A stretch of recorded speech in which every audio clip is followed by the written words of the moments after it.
शपथविधी आहे आणि शपथविधी पूर्वीची ही सगळी दृश्य आपण या ठिकाणची पाहतोय। एक एक करून सगळे जे नेते आहेत ते यायला सुरुवात झालेली आहे। पुन्हा एकदा आपण दरेकर यांच्याकडे जाणार आहोत।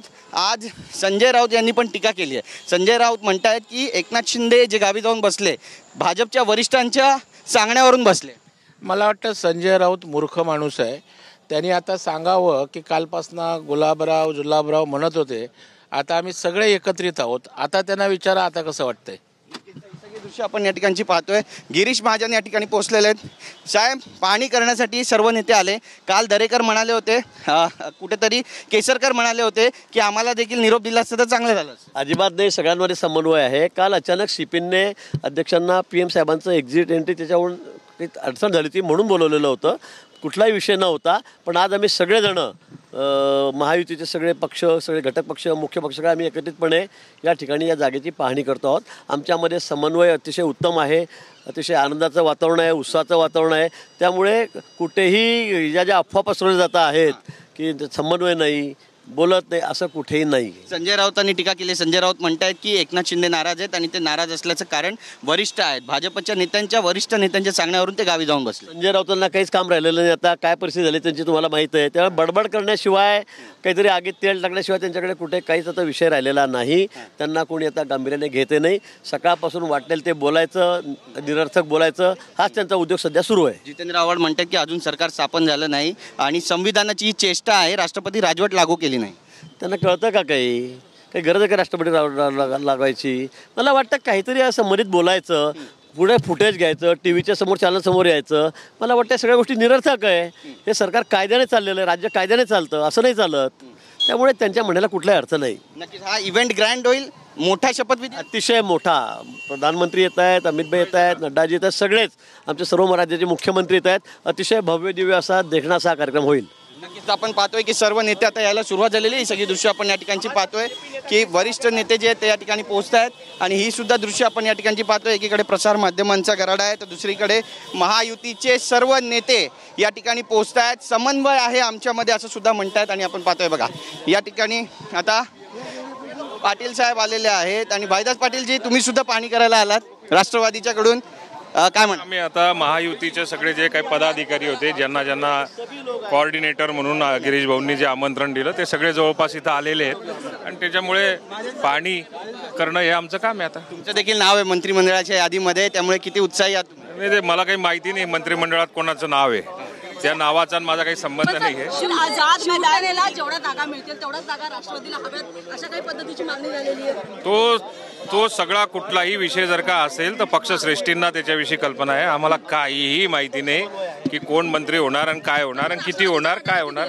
काहीच माहिती नाही त्याबाबत। गृहनिर्माण तुम्ही मागताय अशी पण माहिती मिळते। राष्ट्रवादी गृहनिर्माण विभाग मिळावा यासाठी आग्रही आहे।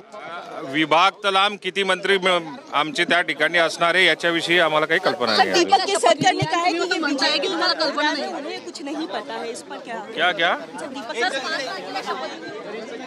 ठिकाणची पाहतोय की जे नेते आहेत त्यांच्याकडून आता पाहणी सुरू झालेली आहे। बघा ही सगळी दृश्य आपण पाहतोय या ठिकाणची की संजय शिरसाट उपस्थित आहे, चंद्रशेखर बावनकुळे आहेत, त्यासोबतच हसन मुश्रीफ आहेत,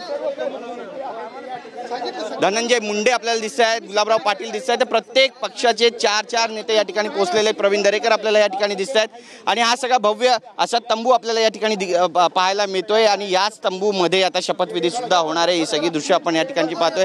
लाडक्या बहिणींना आमंत्रण देण्यात आलं आहे, संत महंतांना या ठिकाणी आमंत्रण देण्यात आलेलं आहे आणि VVIP मुवमेंट असणार आहे। त्यामुळे देशाचे सर्व महत्त्वाचे जे नेते पदाधिकारी आहेत ते सुद्धा या ठिकाणी उपस्थित राहणार आहेत। ही सगळी दृश्य आपण या ठिकाणची पाहतोय की आता मोठे नेते जे आहेत ते या ठिकाणी दाखल झालेले आहेत। गुलाबराव पाटील आहेत, त्यानंतर भाजपचे नेते पदाधिकारी, राष्ट्रवादी काँग्रेसचे नेते पदाधिकारी या ठिकाणी पोहोचलेले आहेत आणि त्यासोबतच राष्ट्रवादी काँग्रेसचे जे नेते पदाधिकारी आहेत ते सुद्धा या ठिकाणी दाखल झालेले आहेत। प्रवीण दरेकर आहेत, चंद्रशेखर बावनकुळे आहेत, गुलाबराव पाटील आहेत, संजय शिरसाट आहेत आणि इतर काही जे महत्त्वाचे गिरीश महाजन आहेत, प्रवीण दरेकर आहेत, इतर काही जे नेते महत्त्वाचे आहेत ते सुद्धा पोहोचलेले आहेत। राष्ट्रवादीकडून अनिल भाईदास पाटील या ठिकाणी दाखल झालेले आहेत। त्यामुळे आजचा जो दिवस आहे तो अत्यंत महत्त्वाचा मानला जातोय, कारण एकीकडे विरोधकांकडून वारंवार शपथविधीला विलंब होतोय, गृहमंत्रीपद कुणाला मिळणार हे ठरत नाही आहे अशी टीका केली जाते, धुसफूस सुरू असल्याचं बोललं जातं। तो दुसरीकडे आपण पाहतोय की जे प्रमुख नेते आहेत ते आता समन्वय आहे असं सांगतायत, दावा करतायत आणि पाहणी करण्यासाठी मुंबईच्या आझाद मैदान परिसरामध्ये दाखल झालेले आहेत. हे बघा, अनिल भाईदास पाटील आहेत ते या ठिकाणी पोहोचलेले आहेत आणि ते सुद्धा आता या ठिकाणी जात आहेत. तर सगळी जर दृश्य पाहिली तर आपल्या लक्षात येतं की समन्वय यात कुठेही कमी नाही आहे हे सांगण्याचा एक जो प्रयत्न आहे तो महायुतीकडून आहे. आणि हेच कारण आहे की आता जे प्रमुख नेते आहेत ते मुंबईच्या आझाद मैदान परिसरामध्ये दाखल झालेले आहेत आणि सगळी पाहणी या ठिकाणची केली जाणार आहे. आणि पोलिसांकडून आपण पाहतो या ठिकाणी चोख बंदोबस्त ठेवण्यात आलेला आहे. SPGच्या ताब्यात हा संपूर्ण परिसर आहे, त्यामुळे कुठलीही अप्रिय घटना घडू नये याची पावलोपावली दखल सुद्धा घेतली जाते. बघा, गिरीश महाजन या ठिकाणी पोहोचलेले आहेत आणि गिरीश महाजन सुद्धा या ठिकाणी प्रसार माध्यमांशी संवाद साधतायत. तर समन्वयाचा कुठलाही अभाव नाही आहे हा एक संदेश देण्यासाठी या ठिकाणी मुंबईच्या आझाद मैदान परिसरामध्ये महायुतीचे नेते दाखल झाले. Camera person Kishor Borcha, Girish Gaikwad, TV9 Marathi, Mumbai.